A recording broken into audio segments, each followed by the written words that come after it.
Hidden deep in a valley in Kurdistan, northern Iraq, a cluster of buildings. This is a holy place. For centuries, the chief shrine of a tightly knit religious sect, the Yazidis. Story has it that the place was sacred even before that, but the origins of the Holy Valley are shrouded in the mists of time. One thing is certain. The founder of the Yazidi religion, Sheikh Adi, came here sometime in the 12th century and made this the center of his spiritual domain. It is Sheikh Adi's tomb, set directly beneath the spire of the temple, that forms the focal point of these sacred sites.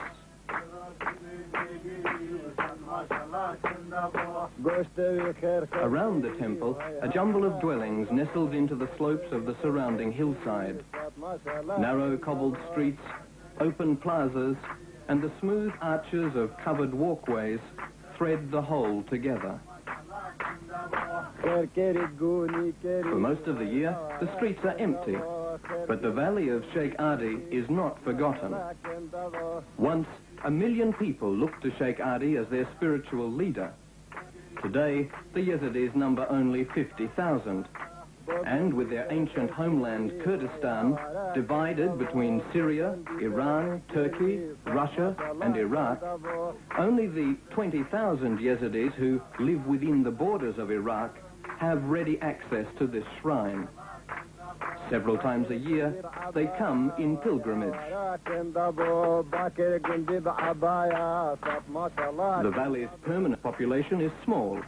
A family of fakirs, a priestly caste, acting as caretakers, 3 temple priestesses, and this one, the Baba Jawush, guardian of the temple of Sheikh Adi. They watch and wait till the believers come again to pay homage to their twin deities, God and Devil.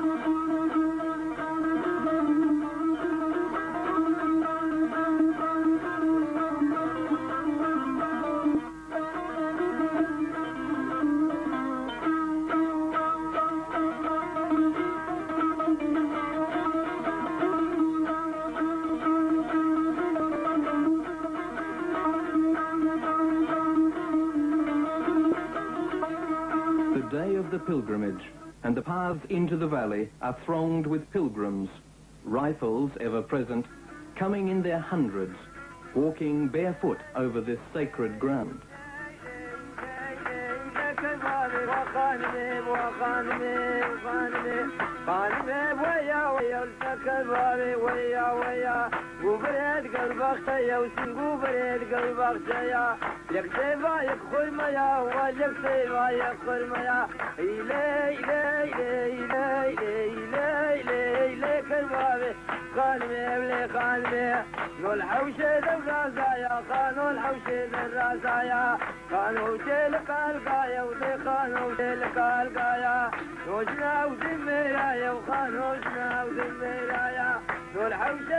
Soon, the entire valley bustles with life. 10 days of ceremonies lie ahead, and around the temple, the women folk busy themselves with the myriad chores of settling in their family groups.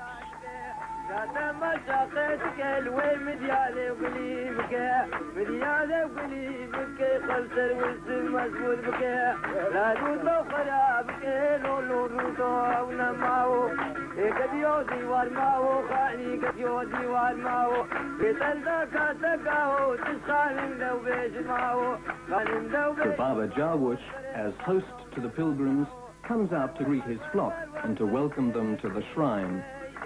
He alone has the authority to lead the faithful into the tomb of Sheikh Adi deep within the temple crypt.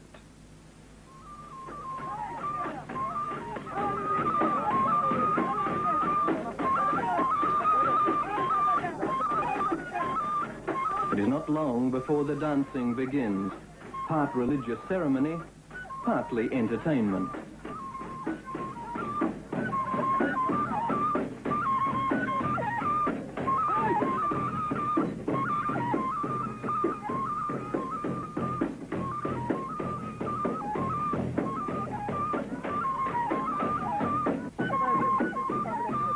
Provided by the Kawals, a special clan among the Yazidis.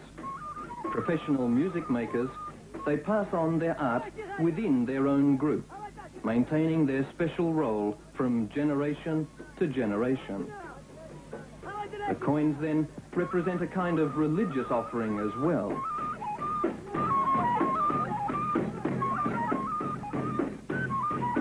Between festivals, the Kawals may tour the Yazidi villages, but they live all together, a kind of medieval guild of musicians in two special litters. So the traditions are preserved and passed on. Within the community of the dance, the individual Yazidi discovers the wellspring of his own faith, the sense of belonging, of being part of the religious mysteries in which this place is steeped. Was there not a time when the Yazidis seemed set to bring the whole of northern Mesopotamia under their sway? But today, the echoes of past glories grow faint. The ordinary people follow blindly the rituals which are holies.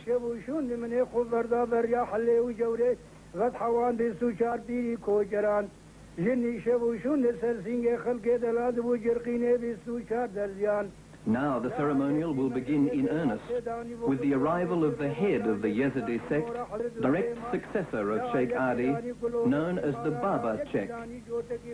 Through the crowd comes the Baba Chek retinue. At the rear, one carries in a sack the statuette of the sacred peacock. For surely it was as the beautiful peacock, king of birds, and not as a serpent, that the devil tempted Eve.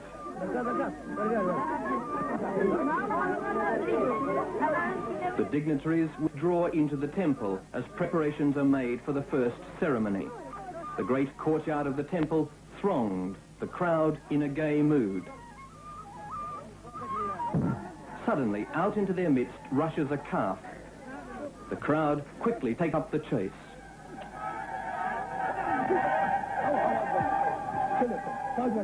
It is soon over.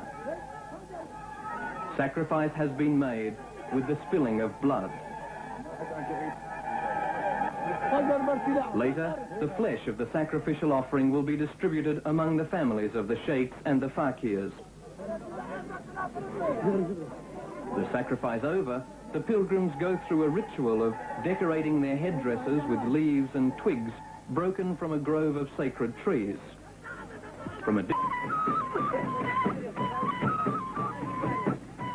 The kawals and even their musical instruments are also venerated as they accompany the sacred relic, as this procession is repeated throughout the valley over the following days.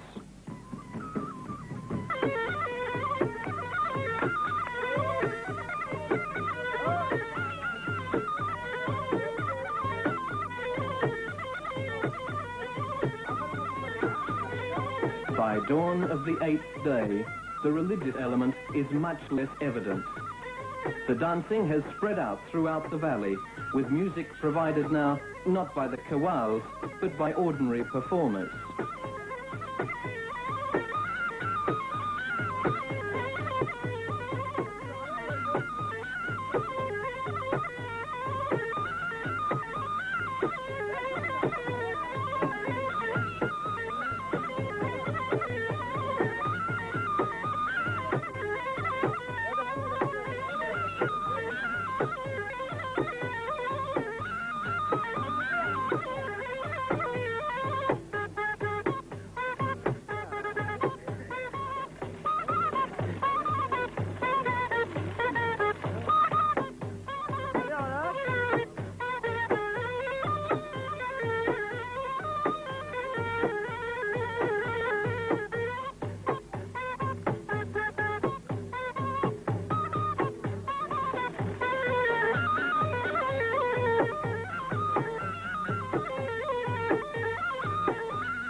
The Yazidis' social life is very restricted.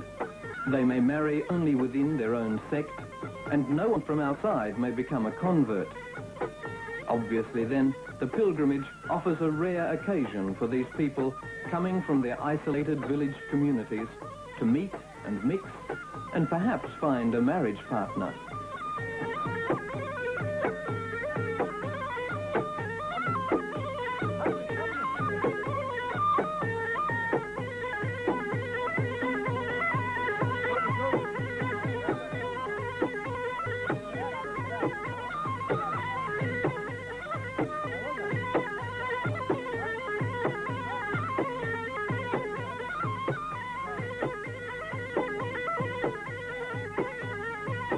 As the pilgrimage reaches its final stages, the dancing goes on night and day until finally the time runs out.